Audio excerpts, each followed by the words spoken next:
नमस्कार मित्रांनो, सर्वांचं स्वागत आहे आपल्या quant by Sachin Kamble YouTube चॅनलमध्ये. गेल्या 2 व्हिडिओमध्ये आपण सिम्प्लिफिकेशनचे काही प्रश्न बघितले.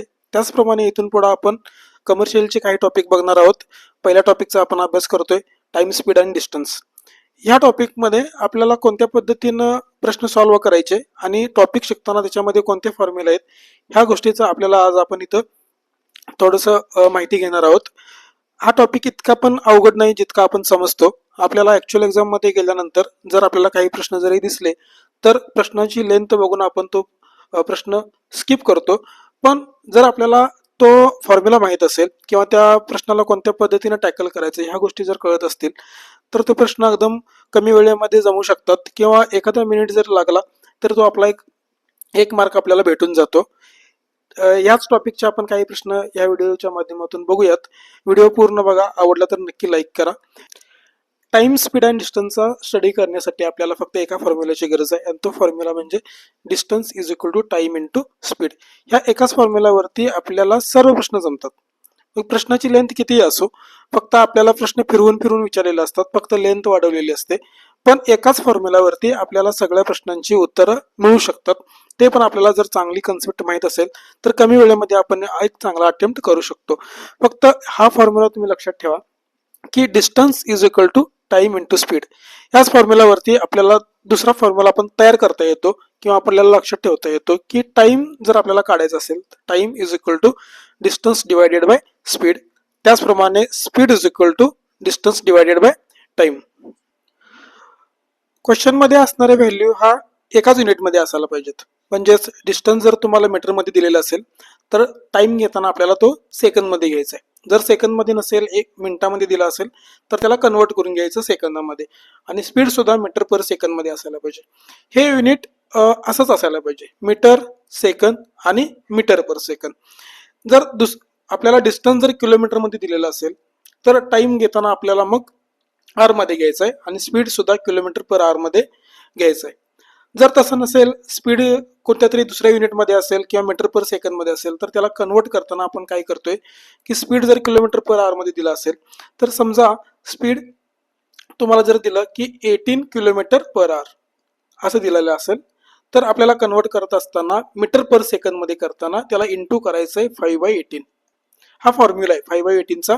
हा फॉर्म्युला आहे. तुमचा आन्सर किती येईल? 5. म्हणजे 18 किलोमीटर पर आवरला आपण 5 मीटर पर सेकंद असं सुद्धा म्हणू शकतो. हा फॉर्म्युला तुम्हाला लक्षात ठेवायचा आहे. याच्या जर वाईस वर्सा केलं तर स्पीड जर मीटर पर सेकंद मध्ये दिलेलं असलं, स्पीड जर तुमचा असेल की 10 मीटर पर सेकंद असं असेल आणि तर तुम्हाला सांगितलं की किलोमीटर पर आवर मध्ये याला कन्वर्ट करा तर इंटू त्याला आपल्याला करायचं आहे 18 डिवायडेड बाय 5. तर हे तुमचं आन्सर असेल 36 किलोमीटर पर आवर. हा फॉर्म्युला आहे. फॉर्म्युला आपल्याला लक्षात ठेवावा लागेल. कधी कधी काय होतं की कन्फ्यूज होतं, 5/18 कधी करायचं आणि 18/5 कधी करायचं आहे. तर ह्याला एक ह्या पद्धतीनं तुम्ही लक्षात ठेवू शकता की किलोमीटर मधून आपल्याला मीटर पर सेकंद मध्ये जायचं आहे. मीटर पर सेकंद मध्ये जायचं आहे. ही मीटर पर सेकंद ही व्हॅल्यू लहान आहे किंवा किलोमीटर पेक्षा मीटर लहान आहे, किलोमीटर जास्त आहे, म्हणजे व्हॅल्यू त्याची मोठी होते. मग लहानाकडे जात असताना आपण इंटू त्याला 5/18 करतोय.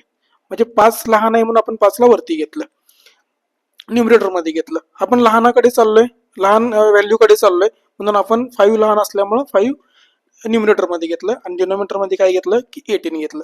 सेम तसंच मीटर पर सेकंद मधून आपल्याला किलोमीटर पर आवर मध्ये करायचं असेल तर आपण जातो किलोमीटर पर आवर कडे. मग किलोमीटर पर आवर ही व्हॅल्यू जास्त आहे किंवा ही व्हॅल्यू मोठी आहे मीटर पर सेकंद पेक्षा, तर आपण त्याला काय करतोय की 18 डिवायडेड बाय 5 करतोय. मग लहानकडे जाताना 5 वरती घ्या आणि मोठ्या व्हॅल्यूकडे जाताना, मोठ्या युनिटकडे जाताना 18 घ्या.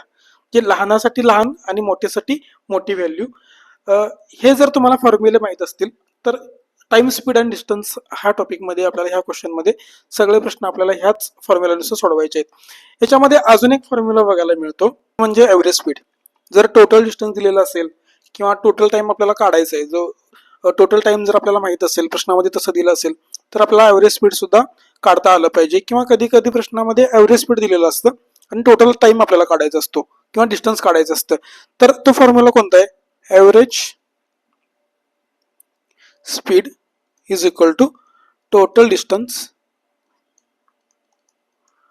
Divided by total time. तर हा फॉर्म्युला सुद्धा लक्षात ठेवा. आपल्याला प्रश्नामध्ये कुठे ना कुठेतरी ॲव्हरेज स्पीड मॉकमध्ये किंवा ॲक्च्युअल एक्झाममध्ये बघायला मिळेल. त्यावेळी हा फॉर्म्युला आपल्याला जर माहीत असेल तर आपण प्रश्न सॉल्व्ह करू शकतो. पहिला प्रश्न बघूयात. प्रश्नामध्ये ज्या काही कंडिशन दिले ते आपण नोट डाऊन करून घेऊ आणि प्रश्न कसा सॉल्व्ह करायचा तो बघू. व्हिडिओ बघताना तुम्ही स्टॉप केलं तर चालेल. जमतोय का बघा. जमत नसेल तर तुम्ही एक्सप्लेनेशन नक्की बघून घ्या. A at point of C and B at the point of D. दोन पॉइंट आहेत सी आणि डी. दोन पर्सन आहेत. पर्सन म्हणा किंवा काही म्हणा. ए आणि बी हे दोन आहेत आणि एका पॉइंटला सी आहे, एका पॉइंटला डी आहे. A starts the journey with 50 km/h towards D and B start its journey towards C with 40 km/h. After meeting each other, A increases its speed by 20% and B decreases its speed by 25%. ठीक आहे. After reaching D, A returns to C. Distance of C to D is 180 km. Find the difference between the time taken by A and B. ठीक आहे. दोन point आहेत. ए at point C म्हणजे point C आणि point D असे दोन point आहेत. जर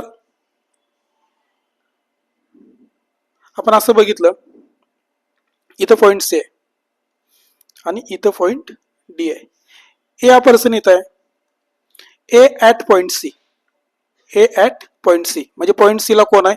ए आहे आणि पॉइंट डी ला बी आहे. पुढे काय सांगितलं? A starts the journey with 50 km/h towards D. म्हणजे ए ला कुठे जायचं आहे? डी कडे जायचं आहे. डी या पॉइंटला जायचं आहे आणि एचं स्पीड किती आहे? 50 किलोमीटर. 50 km/h. पुढे सांगितलं B starts its journey towards C with 40 km. B ला सी कडे जायचं आहे आणि त्याचं स्पीड आहे 40 km/h. हे युनिट खूप मॅटर करतं. जर स्पीड याचं 40 km/h मध्ये असेल तर डिस्टन्स सुद्धा किलोमीटर मध्ये असायला पाहिजे. नसेल तर आपल्याला ते कन्वर्ट करून घ्यावं लागेल. After meeting each other. जर ए ह्या साईडला जातो आणि बी जर या साईडला जात असेल तर कुठेतरी दोघं जण एकत्र भेटतील, एकमेकाला क्रॉस करतील. क्रॉस केल्यानंतर काय कंडिशन दिली ते बघू. ए इन्क्रीजेस इट्स स्पीड बाय 20%. मग ए ला जर इकडे जायचं असेल डी कडे, एचं स्पीड किती आहे? 50. मग इथं ते दोघं एकत्र भेटल्यानंतर ए ला ए काय करतो? त्याचं स्पीड वाढवतो. तर ए स्पीड कितीने वाढवतो? 20%. 50%चे 20% म्हणजे किती? 10. 50 आणि 10 60. एचं स्पीड किती होईल? 60 km/h. ठीक आहे.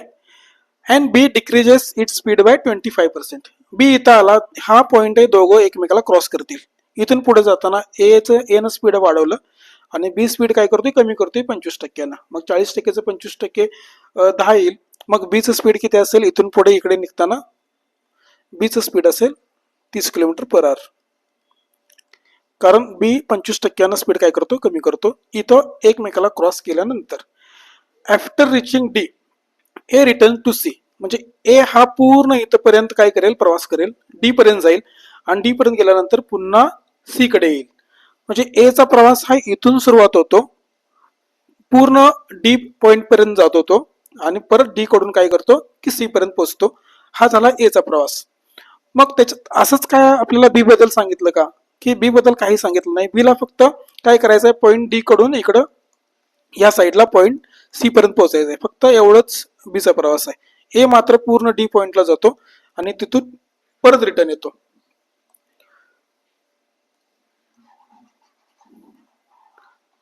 मग आता ह्या प्रश्नाला आपल्याला कसं सॉल्व्ह करता येईल? की पुढे सांगितलं distance of C to D is 180 km. म्हणजे सी आणि डीचं आपल्याला डिस्टन्स किलोमीटर मध्ये दिलं 180 km.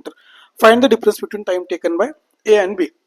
ए ला जितका प्रवास करतो जितका टाइम लागतो आणि बी ला जितका टाइम लागतो त्या दोघांच्या टाइम मधल्याला आपल्याला काय करायचंय? डिफरन्स काढायचंय.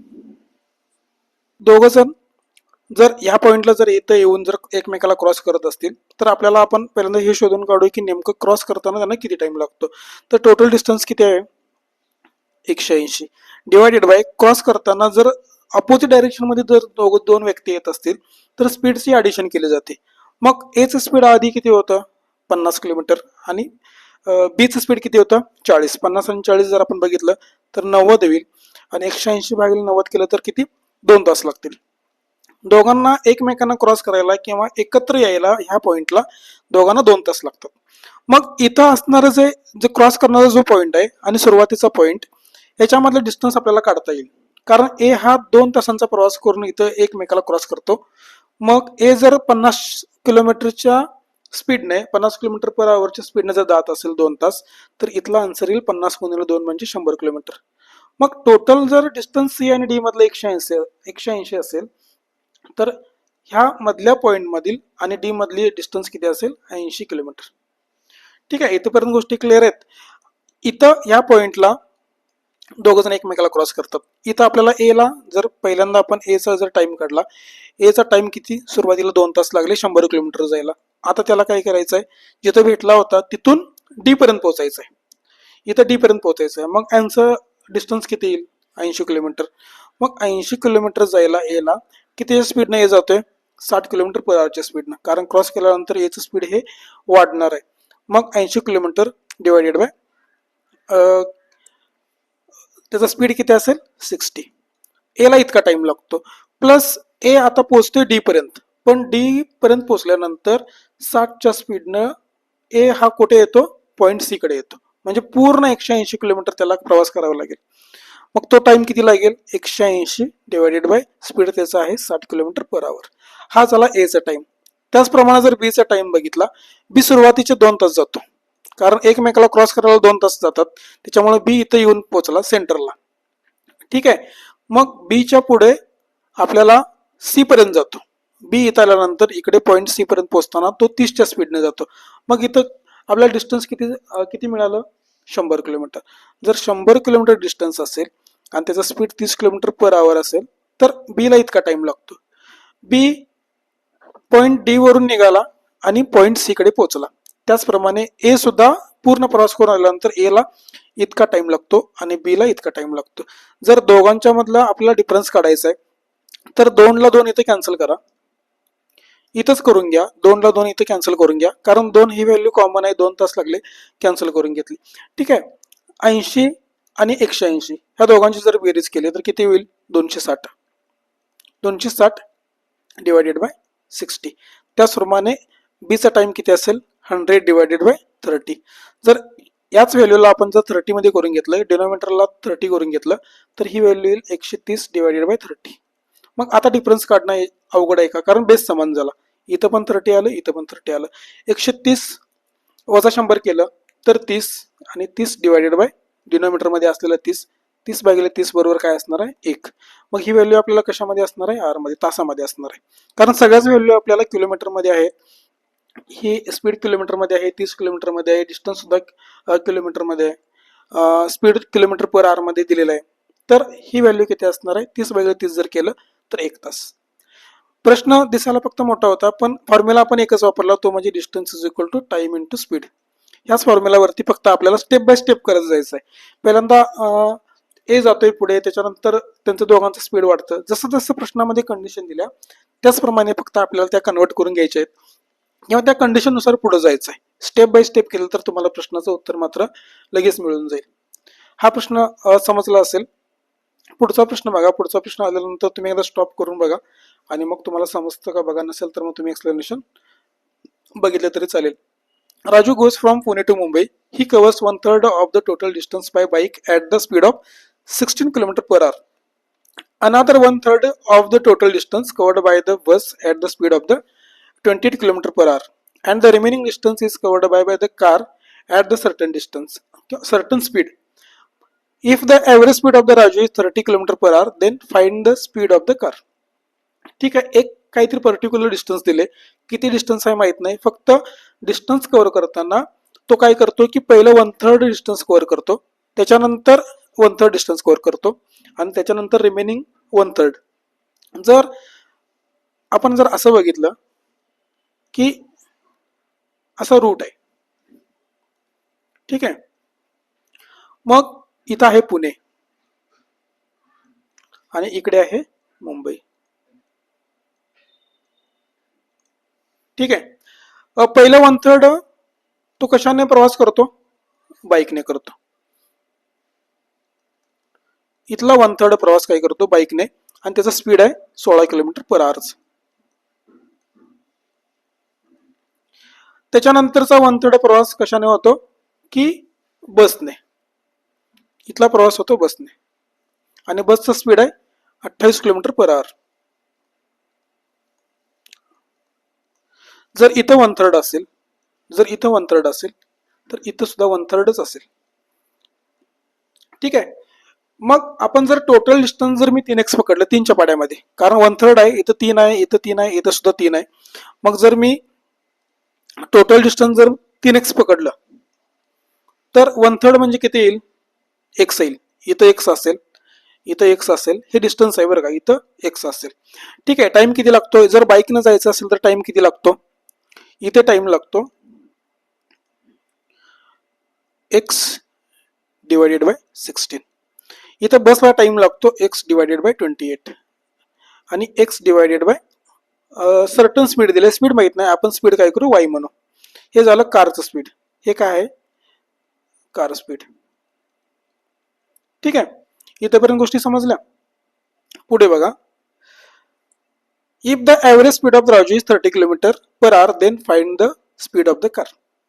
ॲव्हरेज स्पीडचा मी फॉर्म्युला तुम्हाला सांगितला होता की average speed is equal to total distance divided by total time. Time तर आपल्याला आपण काढून घेतलाय, इथं टाइम आहे, इथं टाइम आहे, इथं टाइम आहे. ठीक आहे. ॲव्हरेज स्पीड म्हणजे किती आहे, 30 आहे, is equal to total distance काढायचं आहे. टोटल डिस्टन्स म्हणजे किती, x plus x plus x म्हणजे किती होईल 3x.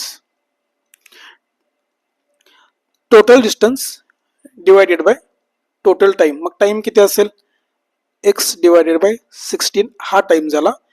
त्याच्यानंतर बसचा टाइम जर बघितला x डिवायडेड बाय 28 आणि जर कारचा टाइम बघितला x divided by y.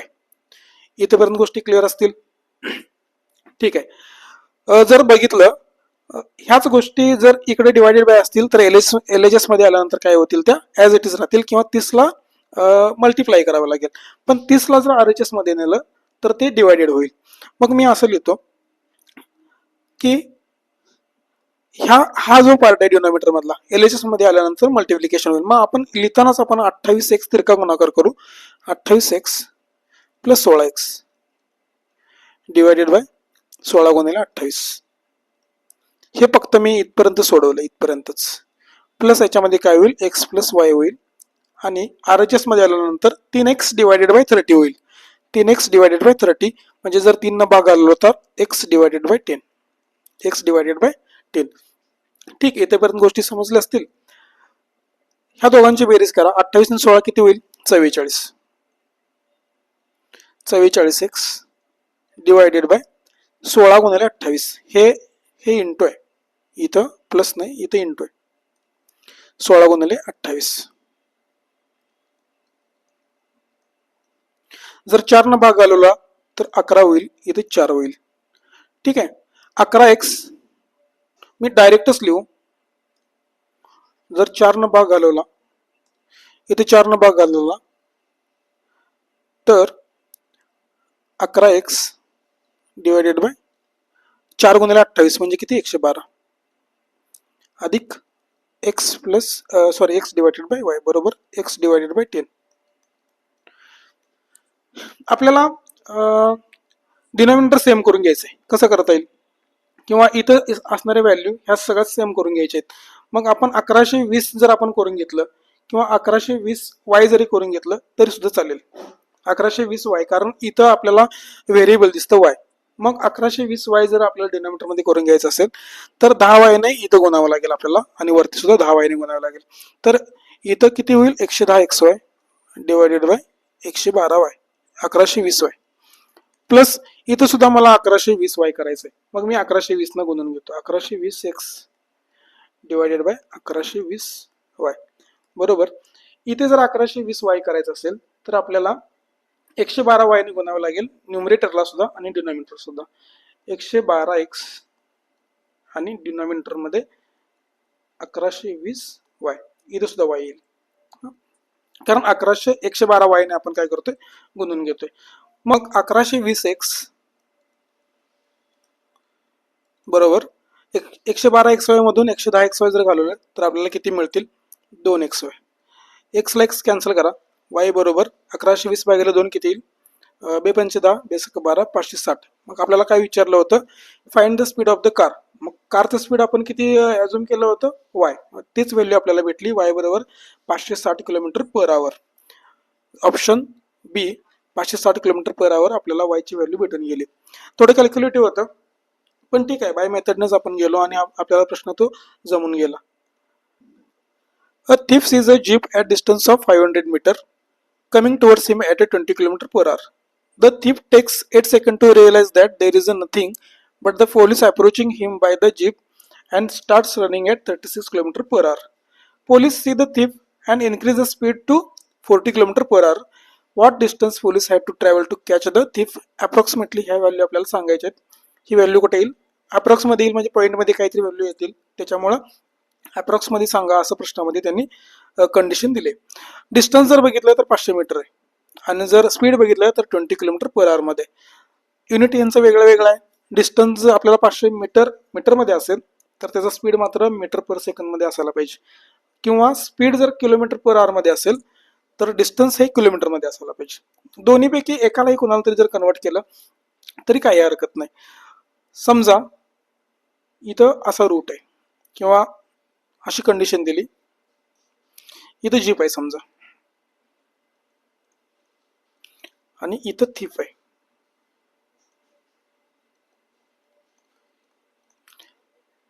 जीपचा speed किती दिला? 20 किलोमीटर पर आवर. ठीक आहे. The thief takes 8 seconds to realize that there is nothing but the police approaching him by the jeep and starts running at the 36 km per hour. थिफनं Jelepla बघितलंच नाही, 8 सेकंदापर्यंत त्याच्या लक्षात आलं नाही की पुढून गाडी येते, त्याच्यामध्ये पोलीस आहेत. मग 8 सेकंद ही गाडी प्रवास करेल कितीच्या स्पीडनं? 20 किलोमीटर पर आवर मध्ये. मग गाडीचा प्रवास किती होईल? किती अंतर गाडी पुढे जाईल? तर ते अंतर जर कसं काढायचं तर टाइम जो लागतो 8 second, time into speed. Speed किती आहे? 20. पण 20 हे किलोमीटर पर आवर मध्ये जर आपल्याला मीटर पर सेकंद मध्ये करायचं असेल तर डिवाइड इंटू 5 डिवायडेड बाय 18 करावं लागेल, कारण मीटर पर सेकंद ही व्हॅल्यू कमी आहे, किलोमीटर पर आवर पेक्षा हे युनिट कमी येतं मीटर पर सेकंद. मग त्याच्यामुळे आपण काय केलं की इंटू केलं 5 डिवायडेड बाय 18. जर ह्या व्हॅल्यू जर आपण काढून घेतल्या, इथं 2 न भाग दिला 10 येईल, इथं 9 येईल. 10 गुणिले 5 50, 50 गुणिले 8 400, 400 डिवायडेड बाय 9 हे अंतर असेल. हे अंतर किती असेल? 400 डिवायडेड बाय 9. ठीक आहे, इथेपर्यंत गोष्टी समजल्या. म्हणजे 8 सेकंद थिपला काही समजत नाही की नेमकं पुढून नेमकं कोण आहे किंवा गाडी कोणाची आहे, त्या गाडीमध्ये कोण आहेत, ह्या गोष्टी त्याला समजत नाहीत. पण जेव्हा समजतं त्यावेळी थिप काय करतो? डायरेक्ट त्या सेम डायरेक्शननं जायला निघतो. मग पोलीस आलेत तर मग तो थिप पळूनच जाणार आहे किंवा त्या डायरेक्शन मध्ये सेम डायरेक्शन मध्ये पळून जाणार आहे. त्याच्यानंतर जर बघितलं तर थिपचं स्पीड किती दिलं त्यांनी? 36 किलोमीटर पर आवर. 36 किलोमीटर पर आवर मध्ये. मग गाडी इथपर्यंत येईल, ह्या पॉइंट पर्यंत येईल. 400 डिवायडेड बाय 9 जर बघितलं, हे डिस्टन्स कट करून इथपर्यंत येईल. पूर्ण डिस्टन्स त्यांनी दिलं होतं 500 मीटरचं. इथून इथपर्यंत जर बघितलं तर ही व्हॅल्यू किती होती? 500 मीटर इथपर्यंत, म्हणजे पूर्ण ह्या व्हॅल्यू पर्यंत. ठीक आहे, त्यातलं अंतर किती आलं? 400 डिवायडेड बाय 9 जर बघितलं तर इथं रिमेनिंग अंतर किती असेल? 500 मायनस 400 डिवायडेड बाय 9. हे आपण पुढे पुढे कंडिशन मध्ये काय करू? सॉल्व्ह करून घेऊ. ठीक आहे, इथपर्यंत समजलं. मग आता जर थिफ आणि जीप ह्या दोघांच्यातलं अंतर जर बघितलं तर हे इतकं आहे आणि इतकं अंतर आपल्याला जर सेम डायरेक्शन मध्ये जर ते कापायचं असेल तर सेम डायरेक्शन मध्ये आपण काय करतो की दोन्ही स्पीडची सबस्ट्रॅक्शन करतो. हा फॉर्म्युला आहे. कारण जीपचं जर स्पीड बघितलं तर 40 किलोमीटर पर आवर सांगितलं त्याने, 40 किलोमीटर पर आवर मध्ये. ठीक आहे, दोघांचं डिस्टन्स किती आहे हे आपण काढून घेतलं. जर डिस्टन्स आपल्याला टाइम काढायचा आहे, मग टाइम बरोबर काय असेल? डिस्टन्स किती असेल हे सोडवून घ्या. 500 गुणिले 9 केलं 4500, 4500 वजा 400 जर केलं तर 4100 डिवायडेड बाय 9. हे काय आलं? डिस्टन्स आलं. एवढं डिस्टन्स आपल्याला त्या गाडीला कापावं लागेल. तर दोघांच्या मधलं डिस्टन्स किती आहे? 4100 डिवायडेड बाय 9. जर बघितलं पुढं तर दोघांच्या स्पीडचं सबस्ट्रॅक्शन केलं तर 40 - 36 जर केलं तर हे किती येईल, 4 किलोमीटर पर आवर मध्ये येईल. मग याला सुद्धा मीटर पर सेकंद मध्ये करताना 5/18 करावं लागेल. 2 2 4 92 18. ठीक आहे, हे 9 आणि हे 9 कॅन्सल होईल. पुढे आपल्याला काय भेटेल, 4100 डिवायडेड बाय 5 गुणिले हे 2 जर केलं तर 10 येईल. ही व्हॅल्यू येईल 410 सेकंद. म्हणजेच जीप गाडीला आणि थिफला दोघांच्यातलं अंतर जितकं आहे ते अंतर पुढे पुढे जायचं आहे आणि मग ते थिफला कॅच करायचं आहे, त्याला पकडायचं आहे. तर हा टाइम जो लागणार आहे तो 410 सेकंदाचा टाइम असणार आहे 40च्या स्पीडने. जीपचं स्पीड असेल 40 आणि थिफचं स्पीड असेल 36. कारण थिफचं स्पीड जर कमी असेल तरच तो पकडला जाणार आहे. हे आपल्याला लॉजिक समजायला पाहिजे आणि ते समजतं तेवढं. मग पोलिसांची गाडी जीप जर 410 सेकंद जर टाइम जर पुढे पुढे जात असेल तर ते डिस्टन्स किती कव्हर होईल. मग इथून गाडी निघाली ह्या साईडला, मग 410 सेकंद प्रवास केला, 410 सेकंद कितीच्या स्पीडने, 40च्या स्पीडने, तर तो थिप इथे कुठेतरी जाऊन तो सापडणार आहे. म्हणजे थिप सुद्धा इकडे पडेल ना, मग इथे कुठेतरी तो सापडणार आहे. मग आपल्याला प्रश्न काय विचारला, what distance in meter police had to travel to catch the thief. 410 सेकंद तरी टाइम लागणार आहे. 410 सेकंद हे कोणाला, पोलिसांच्या गाडीला सुद्धा प्रवास करावा लागणार आहे. मग जर किती अंतरावर जर पोलीस थिप सापडतोय असा जर आपल्याला प्रश्न येतोय तर ते डिस्टन्स जर बघितलं तर जीपला किती डिस्टन्स कापावं लागेल, distance is equal to time किती लागला 410 सेकंद आणि स्पीड कितीचा आहे 40 किलोमीटर पर आवर आहे. मग त्याला मीटर पर सेकंद करताना 5/18 करा. इथं 20 येईल, 2 न भागा झाला, इथं 9 येईल. ठीक आहे, 20 गुणिले 5 100, 410 गुणिले जर 100 केलं तर ही व्हॅल्यू येईल 410 वरती 2 शून्य डिवायडेड बाय 9. हे जर आपण बघितलं 9 1 9, 9 चौक 36, carry forward 5, 9 5 45, carry forward 5, 9 5 45, 9 5 45 point आल्यानंतर पुढे पुढे हे 5 येत जाईल. म्हणजे ही व्हॅल्यू आपल्याला आन्सर किती भेटलं, 4555 मीटर.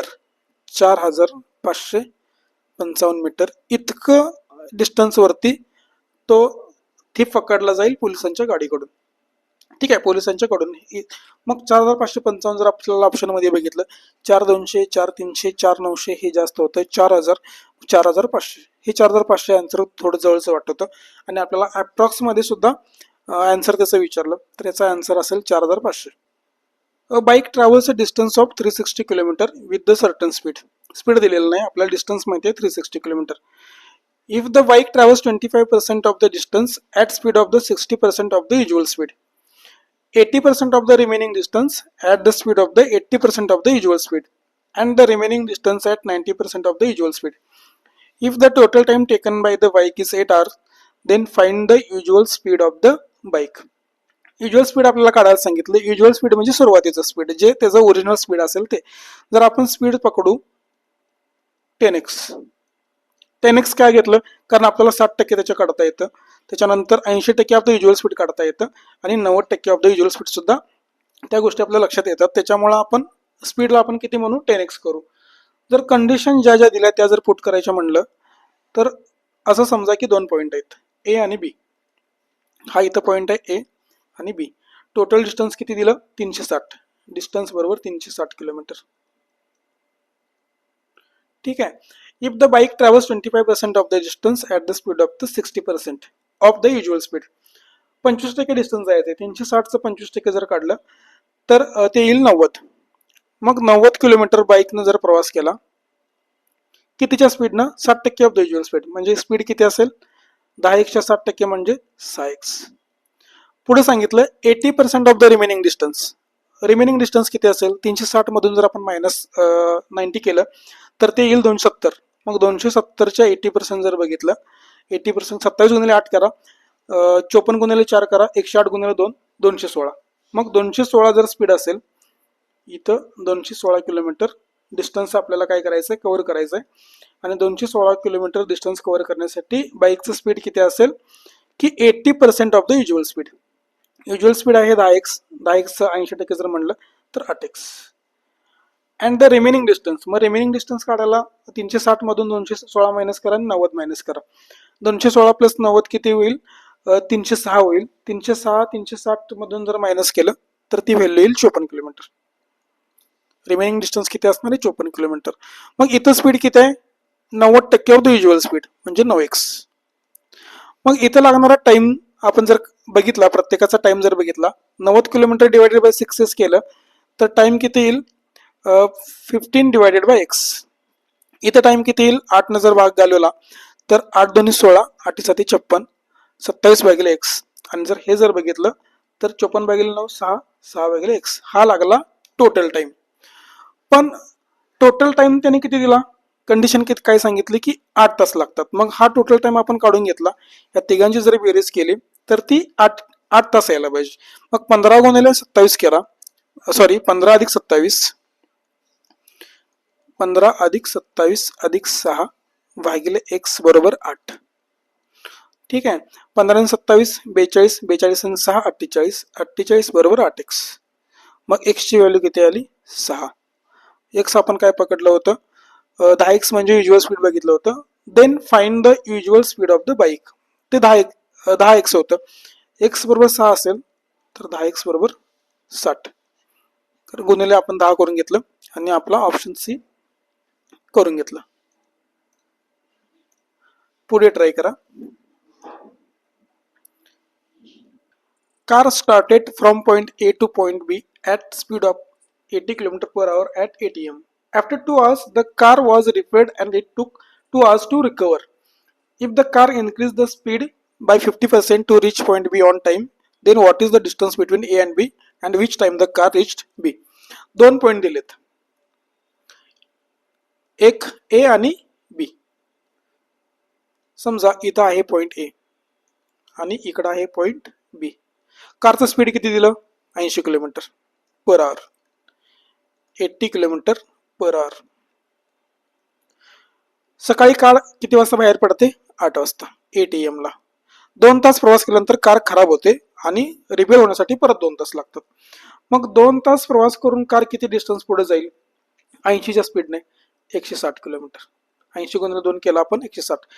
ह्या पॉइंटला आल्यानंतर कार इथं खराब होते, म्हणजे इथं 2 तासानंतर आपला टाइम किती होईल? 10 AM, सकाळी 10 वाजले आणि 2 तास रिकव्हरला इथंच लागले. मग इथे टाइम किती होईल? 12 PM. आता 12 PM पासून आपल्याला प्रवास करायचा आहे, पण कारला वेळेत पोहोचायचं आहे पॉइंट बी पर्यंत. मग वेळेत पोहोचण्यासाठी ऑलरेडी इथं 2 तास वाया गेले खराब झाल्यामुळे. रिकव्हर होण्यासाठी 2 तास ऑलरेडी इथं वाया गेले. मग वेळेत तर पोहोचायचं आहे, दिलेल्या टाइमला तरी पोहोचायचं आहे. मग काय करावं लागेल? साहजिकच आहे की कारला त्याचं स्पीड आपलं वाढवावंच लागेल. मग कार काय करते की इन्क्रीज द स्पीड बाय 50%. सुरुवातीचं स्पीड जर बघितलं तर आपल्याला 80 दिलं होतं. मग वाढवल्यानंतर 50% वाढवल्यानंतर 80चं जर 50% वाढवून बघितलं तर ते स्पीड होईल 120, 120 किलोमीटर पर आवर. ठीक आहे. पण डिस्टन्स किती कव्हर करते हे माहित नाही मला. 80चं स्पीड आधी होतं, 2 तास प्रवास केला आपण, इथे 160 किलोमीटर बघितलं. पण डिस्टन्स किती कव्हर करते? कार खराब झालेला पॉइंट आणि तिथून पॉइंट बी, इथलं डिस्टन्स माहित नाही. आपण इथं काय करू? सपोज एक्स करू, आपण एक्स मानू. मग इथं टाइम किती लागेल? X divided by 120. इथं टाइम किती लागेल आपल्याला? इथं जर बघितलं एक्स डिवायडेड बाय 120. ठीक आहे, इतका टाइम लागेल. इथे तर ऑलरेडी 2 तास लागलेत, हे आपल्याला माहितच आहे.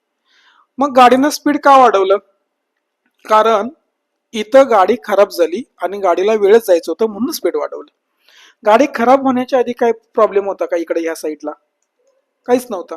गाडी खराब होऊ दे किंवा नाही होऊ दे, गाडीला ह्या 2 तासांचा प्रवास करावाच लागणार होता. त्याच्यामुळे ह्या गोष्टी मॅटर करत नाहीत ह्या सिच्युएशनला.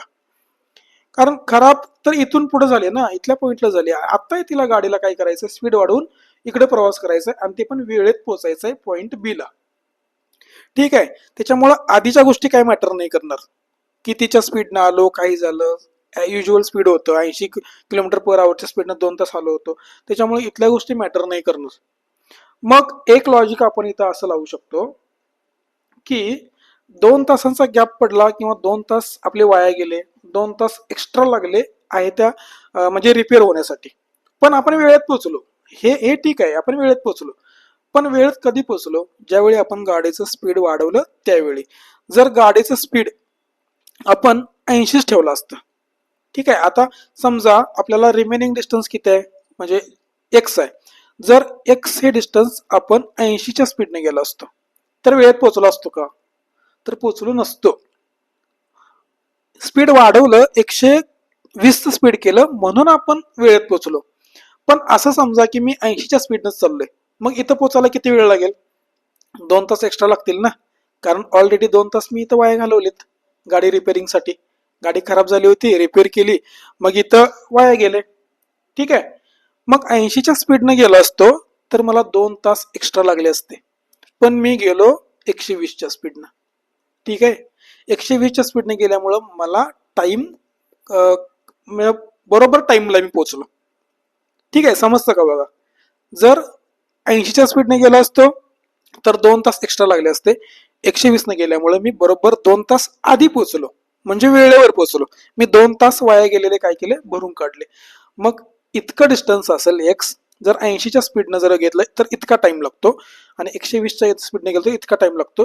ह्या दोन्ही टाइम मधला डिफरन्स आहे 2 तास. इथं एवढंच लॉजिक लावायचं होतं. आपण समजलं की राहिलेलं डिस्टन्स एक्स आहे, मग राहिलेलं डिस्टन्स मी 80नच गेलो तर मात्र मला 2 तास एक्स्ट्रा लागणार, कारण गाडी माझी खराब झालेली होती. पण मी स्पीड वाढवलं, 120चं केलं आणि तेवढं डिस्टन्स गेलो. आता मात्र ह्या दोन्ही टाइम मधला डिफरन्स, हा आणि हा, ह्या दोन्हीतला डिफरन्स मला 2 तासाचा जाणवतोय. समजलं का? ह्या गोष्टी इथं थोडंसं लॉजिक लावायला आपलं पाहिजे. आणि इथं ही गोष्ट जर समजली असती तर हे कॅल्क्युलेशन एकदम इझी आहे. इथं 80ला 120 करून घ्या, म्हणजे गुणिले 1.5 करा. इथं गुणिले 1.5 केलं तर 1.5x होईल, मायनस एक्स होईल, divided by 120 is equal to 2. मग 1.5x वजा x 0.5x बरोबर 240. एक्स बरोबर 5 त्याच्यानंतर 5 आणि 1 0, म्हणजे एक्स बरोबर किती आलं, 480. मग इथलं रिमेनिंग डिस्टन्स आपल्याला किती आलं, 480. टोटल डिस्टन्स किती होईल, 480 आणि 160. आपल्याला विचारलं का what is the distance between A आणि बी, मग डिस्टन्स किती असेल, 480 आणि 160, तर हे होईल 640. 640चा एकच ऑप्शन आहे. ठीक आहे. दुसरा ऑप्शन असता तर आपल्याला पुढचा टाइम पण काढायला लागला असता. पण असो, पुढे प्रश्न काय विचारला, and which time the car reached B. B पर्यंत पोहोचायला कारला किती वेळ लागेल किंवा किती वाजलेले असतील. इथं जर बघितलं ऑलरेडी 12 वाजले होते. ठीक आहे, ऑलरेडी इथं 12 वाजले होते, हे आपण काढलं होतं. मग आता 480 किलोमीटर जायचं आहे, कितीच्या स्पीडनं, 120च्या स्पीडनं. मग टाइम किती लागेल, 480 डिवायडेड बाय 120, याचाच अर्थ 4 तास. मग आता 12 वाजले, 4 तासाने किती वाजतील, 4 तास पुढे चला तर ते होईल 4 PM. म्हणजे एक तर टोटल डिस्टन्स 640 आणि गाडी बी पॉइंटला पोहोचणार 4 वाजता, 4 PM. म्हणजे हा ऑप्शन बरोबर आहे. ऑप्शन एकच होता, त्याच्यामुळं रिस्क घ्यायला नको, सोडवून द्या. आता इथपर्यंत एवढा मोठा प्रश्न आपण सोडवतोय, लॉजिक लावतोय, मग याला किती वेळ लागतो, फक्त 480 डिवायडेड बाय 120 करायचं होतं. रिस्क घेण्यात काय अर्थ नाही, डायरेक्ट सोडवलं. इथं जर चुकून 3 असतं तर मग तुम्ही 640 जर टिक केलं तर तुमचा 1 मार्क गेला. एवढे एफर्ट्स लावून काय झालं, मायनस तुम्ही 0.25 आलात. मेनचा प्रश्न असेल तर मग परत अजून मग नॉर्मलायझेशन, या सगळ्या गोष्टी. ठीक आहे, परत काढून घ्या. फक्त हे लॉजिक आपल्याला लावायचं होतं इथलं 2 तासांचं. हे जेव्हा कळलं त्याला प्रश्न जमला. पुढे पुढे बघा, car A starts from Chennai towards Delhi, car B starts from Delhi towards Chennai. ठीक आहे, दोन्ही अपोजिट डायरेक्शन येत आहेत at the same time, and each car meets after 7 hours. ठीक है. The speed of the car A is 20% less than the speed of the car B. If the difference between the speed of the car A and B is 13 km per hour, then find the distance between Chennai and Delhi. Chennai आणि दिल्ली दोन location दिलेत. ठीक आहे, जसं आपण करतो तसं हे दोन लोकेशन आहेत, एक चेन्नई आणि सेकंड दिल्ली.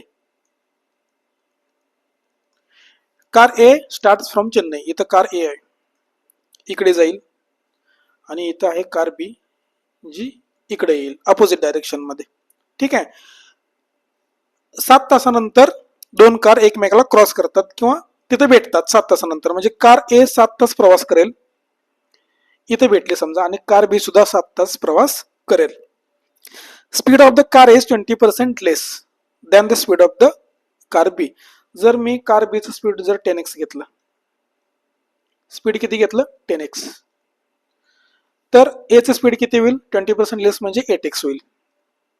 बरोबर 8x. ठीक आहे. If the difference between the speed of the car A and B 13 km/h.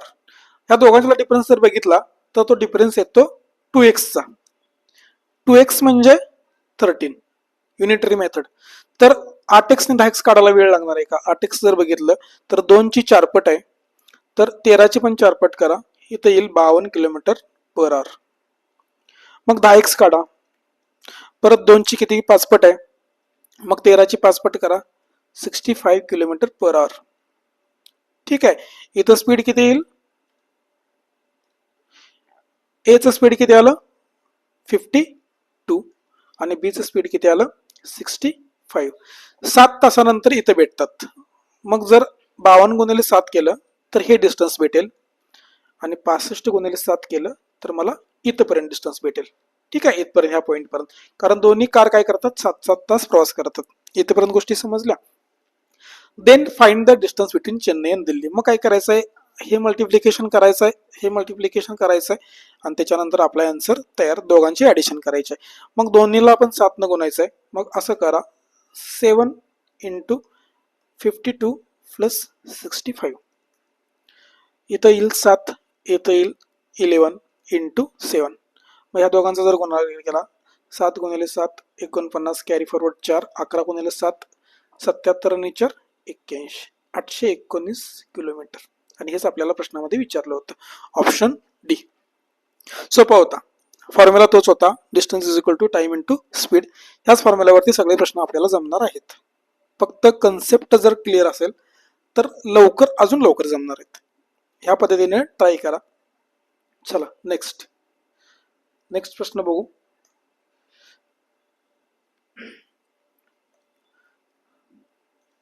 इथं जर बघितलं, speed of P is 60% of Q. Both started at the same point M simultaneously and ran towards N. After covering 20% of total distance, speed of P and Q interchange. Find the ratio of the time taken by Q to cover the total distance to the time taken by P to cover the total distance. Find the ratio of the time taken by Q to cover the total distance. हा म्हणजे Q ला जितका total डिस्टन्सला time लागतो तो, आणि P ला जितका time लागतो टोटल डिस्टन्स कव्हर करायला, ह्या दोघांचा रेशो आपल्याला विचारलाय. ठीक आहे, ॲज इट इज आपण जसं करतो तसं 2 पॉईंट करून घ्या. ठीक आहे. स्पीड ऑफ पी आणि क्यू, 2 पर्सन आहेत असं समजा, किंवा 2 कार आहेत काही समजा, पी आणि क्यू. पीचं स्पीड किती आहे 60% ऑफ क्यू. मग जर मी याला जर 10x म्हणलं तर याला इथं किती होईल 6x. Both started at same point M simultaneously. इथं पॉइंट एम आहे, इथं आहे पॉइंट एम. दोन्ही एकत्र, ह्या 2 व्यक्ती किंवा 2 कार इथे एकत्र आलेत. इथून त्यांना एकाच वेळी सुरुवात करायची. अँड रॅन टुवर्ड्स एन, म्हणजे इकडं एन असेल, इकडं पॉइंट एन आहे असं समजा, या साईडला दोघांनाही जायचं आहे. ठीक आहे. After covering 20% of the total distance. Total distance मला माहित नाही, मग टोटल डिस्टन्स इथे दिलेलं नाही. मग आपण टोटल डिस्टन्स काय घेऊया की distance is equal to 10y घेऊया. एक्स घेतलं होतं ऑलरेडी, आता काय करू आपण 10y घेऊ.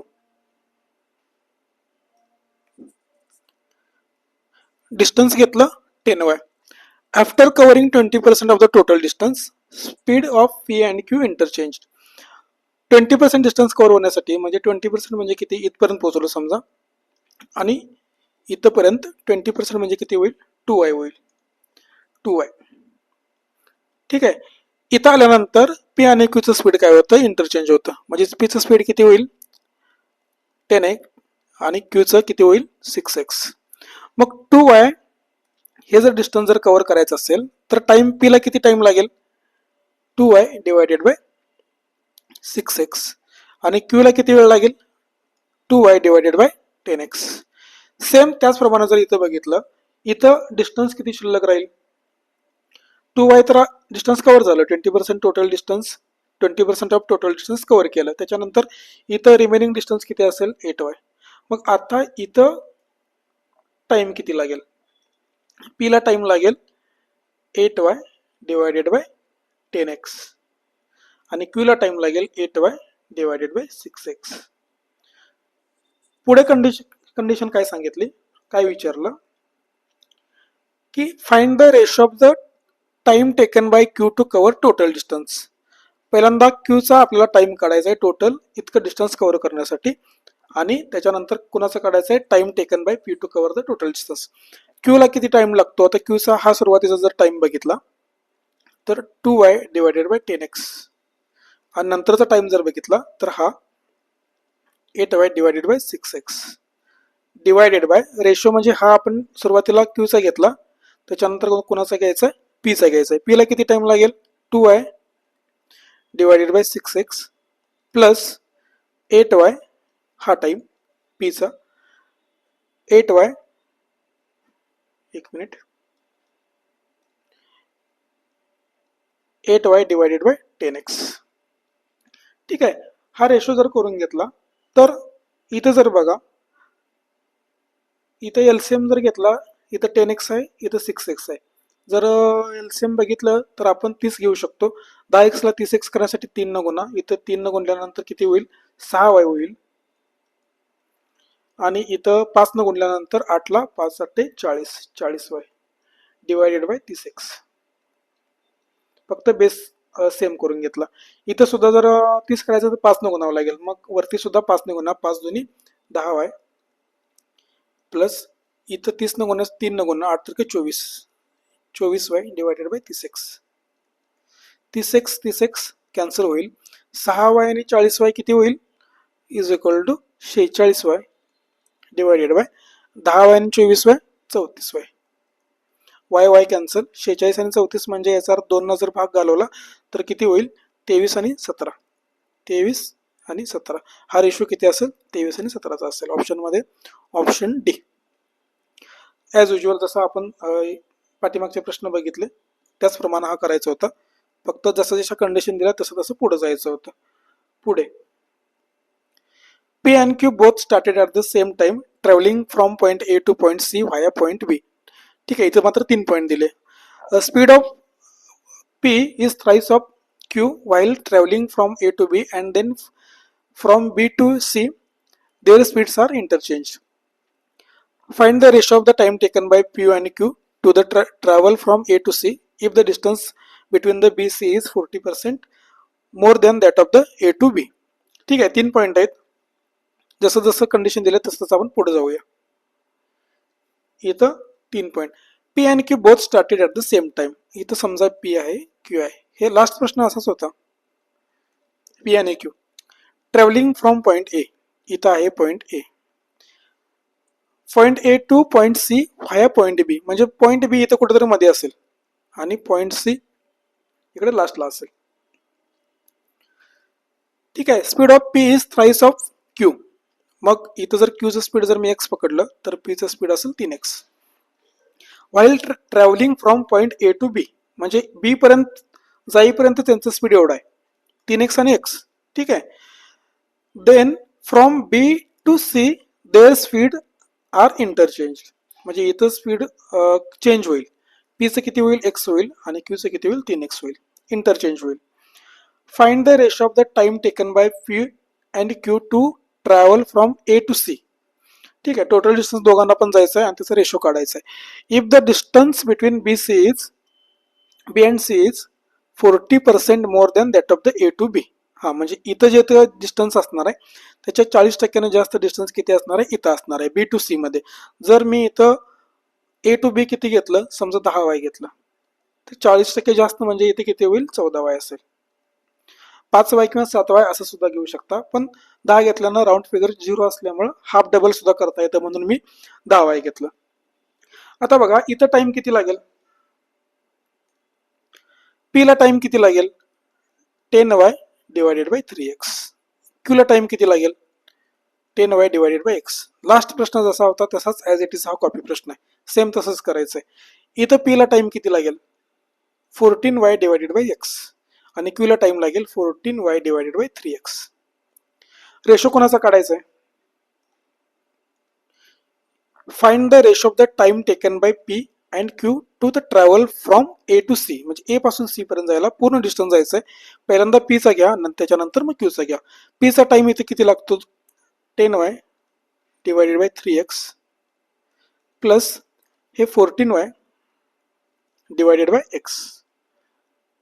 हा झाला पीचा टाइम. मग परत क्यूचा टाइम किती येईल? 10 Y divided by x plus हा 14 Y divided by 3x. Base समान करून घ्या. इथं 3x आहे, याला पण 3x करून घ्या. 14 गुणा 3 42 होईल. 42 आणि 10 52. 52 वाय डिवायडेड बाय 3x. क्यूचं पण सेम करून घ्या. इथं 3 न गुणा 30 वाय होईल. 30 वाय ने 14 वाय 44 वाय भागिले 3x.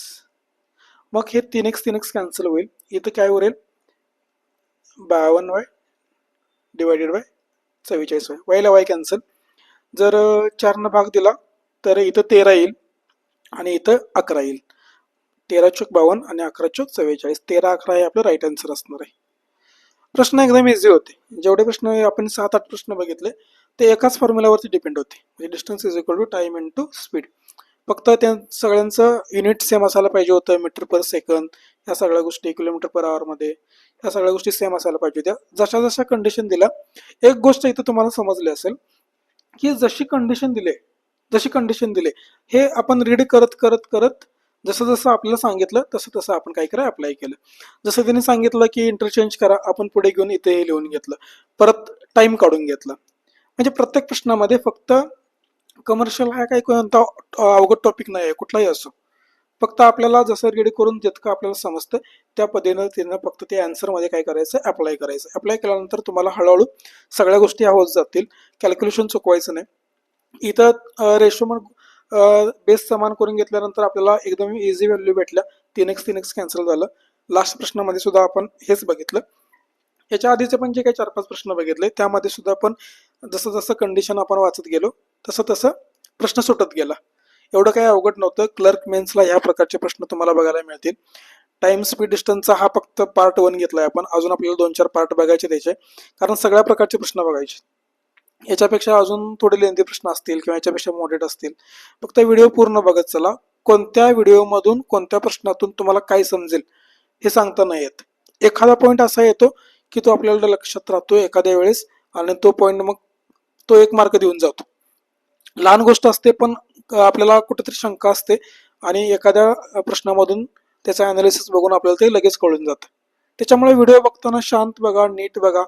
असं समजू नका की यार हे तर खूप सोपं आहे. पण सोपं जरी असलं तरी ऍक्च्युअल एक्झाम मध्ये काम येतो प्रश्न बघून. सो त्याच्यामुळे प्रॅक्टिस चांगली करा आणि व्हिडिओ आवडला तर खाली नक्की कमेंट करा. काही इम्प्रूव्हमेंट करायचे असेल तर ते पण आपण हळूहळू करणारच आहोत.